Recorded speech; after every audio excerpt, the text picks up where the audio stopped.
स्वागत है आपका लाइव टाइम में। मैं हूं आपके साथ संजय यादव। महाकुंभ के महासंगम में आपने देखा तमाम तरीके की तस्वीरें सामने आ रही हैं। IITN बाबा, इसके अलावा कंप्यूटर बाबा, इसके अलावा और न जाने कैसे कैसे बाबा, अम्बेसडर वाले बाबा।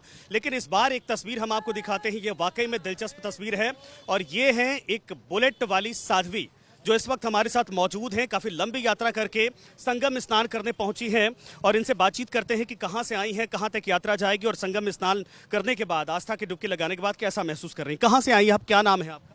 अम्मा राजलक्ष्मी मंदा है। द्वादश ज्योतिर्लिंग संगम क्षेत्र सुंदरवन भदोई से हम इस यात्रा को 9 तारीख को निकाले हैं और सुंदरवन से भदोई से लेके पूरा संगम तक 2000 किलोमीटर बुलेट चलाते हुए आओ कुंभ नहाओ संदेश देते हुए हम यहाँ आए हैं।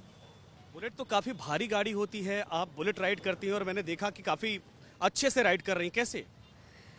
तो एक युवा और महिलाओं के अंदर एक धार्मिक ऊर्जा और एक हिम्मत भरने के लिए हम बुलेट चलाना शुरू किए हैं और उसी से हम संगम का 2000 किलोमीटर का यात्रा भी कर रहे हैं।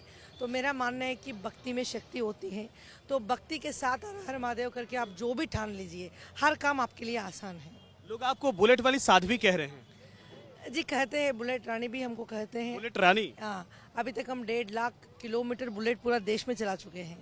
1.5 लाख किलोमीटर? कहाँ से कहाँ तक? देश और धर्म के लिए कभी विभिन्न परिस्थितियों में और तिरंगा और धर्म की झंडा दोनों लगा के हम अभी तक कितना किलोमीटर चला। जी कितना आप लोगों के साथ, आपके साथ बहुत लंबा काफिला चल रहा था, कितने लोग?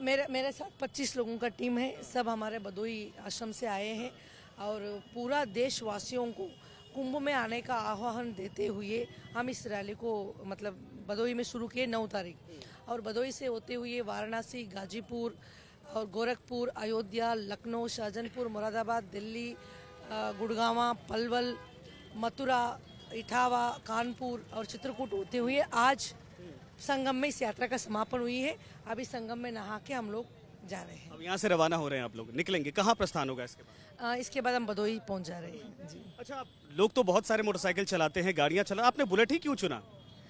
तो कोई भी काम एक चैलेंजिंगली रहे, इंस्पायरिंग रहे और जैसे होता है ना, जो मुश्किल से मुश्किल काम हो वो भगवान की सानिध्य में संभव है और असंभव को संभव करने वाला शक्ति सिर्फ ईश्वर के पास है।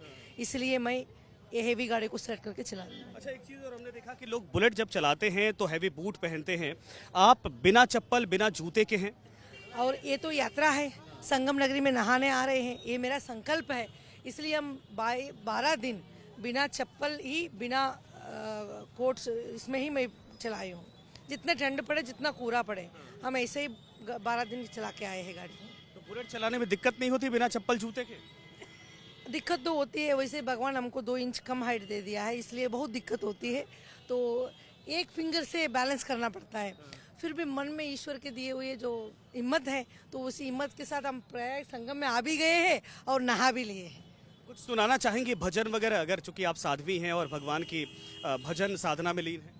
बिल्कुल भजन करते ही हम 12 दिन से आए हैं और पूरा देशवासियों को हमारे तरफ से यही संदेह है कि आप लोग ज़्यादा से ज़्यादा लोग आइए, कुंभ में आइए, नहाइए और इस पावन पर्व का लाभ आप लोगों ने उठाइए। जैसे ही साइंटिफिकली भी आप देखे जाएंगे या धार्मिक रूप से भी देखे जाएंगे, कुंभ एक विशेष पर्व होता है और इस समय पे हम नहाने से, जो मून एंड सन जुपिटर में जो एंटर होती है, इस समय पे नहाने से जो सूरज से निकले हुए मैग्नीफाइड रेस से बॉडी को ज़्यादा सा इम्यूनिटी और एनर्जी मिलती है तो पानी के साथ, और उसके बाद हमारा बॉडी 73% वाटर से बनी हुई है, तो हमारा बॉडी का ऊर्जा पानी से मिलती है। तो इसलिए नहाना है और विशेष करके ये कुंभ मेला में नहाना और मैग्नीफाइड रेस के साथ बॉडी को ऊर्जा दिलाने की प्रक्रिया में सब लोग भाग ले। आए वो कुंभ नहाओ, आओ कुंभ नहाओ। समस्त देशवासियों से मेरा यही निवेदन है कि ज़्यादा से ज़्यादा लोग आके कुंभ में नहा के अपनी जन्म को पावन भरे और मोक्ष पाए। भजन होगा कि नहीं होगा? भजन तो कर सकते हैं, राम हरे कृष्ण कर सके। हरे राम राम राम हरे हरे, हरे कृष्ण कृष्ण कृष्ण हरे हरे, हरे राम राम राम हरे हरे, हरे कृष्णा कृष्ण कृष्ण हरे हरे कृष्ण कृष्ण हरे हरे। काफी पढ़ी लिखी हैं बातचीत से लग रहा है, तो फिर सनातन और इस साध्वी की दिशा क्यों चुना? BCom MA MBA LLB graduate है, सुप्रीम कोर्ट में एडवोकेट है सुप्रीम कोर्ट में एडवोकेट हैं आप? जी। और सब करने के बाद जो हमको जो बिलीफ मिला, सो इस संसार में हर चीज़ माया है, सिर्फ एक भगवान सच है, तो सब हम पा लिए, पढ़ लिए, लिख लिए, सब कुछ है, फिर वो सब कभी भी हमारे साथ नहीं रहती है। और इस जीवन में हर बंधन का एंड, आपने वकालत छोड़ दी? हाँ जी, हर बंधन का एंड दुख से होती है, तो उसके बाद हमने पूर्ण रूप से संन्यास ले लिया। घर परिवार था? मैं स्पिंस्टर हूँ, बाल ब्रह्मचारिणी हूँ, हमारा माता पिता के इकलौती बेटी हूँ। इकलौती बेटी आप थी? मेरा माता पिता तमिलनाडु में रहते हैं। अच्छा। और आप बदायूं में? भदोही भदोही में? अच्छा, भदोही में। भदोही में रहते हैं। वहाँ हमने 10 चक्कर ट्रक चला के 9 फीट 9 टन का शिवलिंग भारा ज्योति का आप खुद ट्रक चलाई? ट्रक चला, हम हेवी लाइसेंस मतलब होल्डर है, और ट्रक चला के 9 फीट 9 टन का जो शिवलिंग है उसको भारा ज्योति घुमाते हुए। मैं समझ नहीं पा रहा है, आप 10 चक्का ट्रक भी चला लेती हैं, आप बुलेट भी चला लेती हैं, आप जेसीबी भी चला लेती हैं, आपने वकालत भी की है, आपने जो है कि एमबीए भी आप गूगल में सर्च करिए, हमारा नाम आपको मिल जाएगा जी। जो राम मंदिर में 613 किलो को घंटा दिया था, बड़ा वाला घंटा, वो हमने ट्रक में रख के कुछ चला के ला के राम मंदिर में पहला बेंट हमने दिए हैं। और 1.5 लाख किलोमीटर अभी तक बुलेट मोटरसाइकिल चला चुके हैं, और 9.5 टन वजन की ट्रक खींचे है। World record, books of record में मेरा नाम है, तो गूगल सर्च करेंगे तो और भी जानकारी आपको मिलेगी हमारे बारे में। तो वहाँ अभी भदोही स्थित 180 फीट तांबे का शिवलिंग का कंस्ट्रक्शन काम करा रहे हैं, और कंस्ट्रक्शन के बाद ये वर्ल्ड का और विश्व का सबसे बड़ा शिवलिंग माना जाएगा।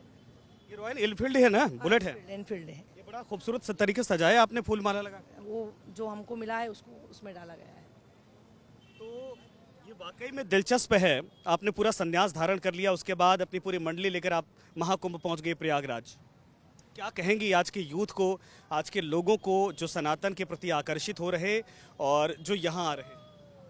जितने भी हो, जहाँ आस्था है, जहाँ भक्ति है, उस भक्ति में शक्ति है, और उस शक्ति के साथ आप लोग कुछ भी कर सकते हैं। हमारा सनातन ना केवल मतलब पूजा पाठ के साथ साथ हमको एक डिसिप्लिन सिखाती है। जहाँ आदमी डिसिप्लिन्ड हो जाता है, उस जीवन में कुछ भी करने के लिए लायक बनता है। वो डिसिप्लिन हमारा धर्म में है। तो सुबह 4 बजे उठने से लेकर रात को सोने तक हर चीज़ को साइंस के साथ जोड़ा गया है। वो साइंस को ही हमको एक प्रक्रिया के रूप में हमको बताया गया है। तो मेरा धर्म एक प्योर साइंस है, और जो आदमी इसको पहचान के इसको अपनाएगा, वो जीवन में कुछ भी करेगा। जितने भी आप पढ़े लिखे हो, कुछ भी हो, हमारा सनातन संस्कृति, परंपरा, हमारा रिचुअल्स, यही हमारा बल है, और इसको कभी हमको छोड़ना नहीं चाहिए। इस बुलेट में झंडा भी, धर्म ध्वज भी पीछे बंधा हुआ? जी जी। तो धर्म ध्वज भी आप साथ में लेके चल रहे हैं? साथ में लेके चल रहे हैं। और जहाँ धर्म है तभी मेरा देश है, जहाँ देश है उसी देश में हम लोग हैं। इसलिए धर्म को बचाइए, देश अपने आप बचाएगा। इतनी लंबी सफर पे, यात्रा पे निकलती हैं, इतनी लंबी टुकड़ी है, जब रात होती कहाँ रुकते हैं आप लोग? जगह जगह पे है, भक्त लोग हैं, जहाँ जहाँ इंतजाम करते हैं, तो जाते रहते हैं। कोऑर्डिनेट जहाँ हो जाएगा रात को, वहीं डिस्ट्रिक्ट में रुकते हैं, फिर दूसरे दिन का सफर तय करते हैं। और एक दिन में कहा जाए कितने किलोमीटर का सफर तय होता है? अभी तक मेरा हाईएस्ट, अभी इस बार तो 200-250 किलोमीटर का पर डे के हिसाब से आए हैं। 250 किलोमीटर? Minimum 150, maximum 250। कितने घंटे सफर होता है?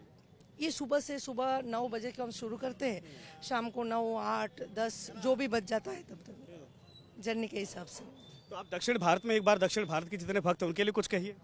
सबको, दक्षिण भारत, उत्तर भारत हम कभी नहीं सोचे। कन्याकुमारी से कश्मीर तक 680 डिस्ट्रिक्ट, 1.5 लाख किलोमीटर, हर डिस्ट्रिक्ट का पानी हम पी चुके हैं। इसलिए मेरा भारत महान है, और पूरा देशवासियों को हम कह रहे हैं, ज़्यादा से ज़्यादा लोग आइए, इस मौके पे नहाइए, और अपना जन्म को पावन भरिए और मोक्ष पाइए।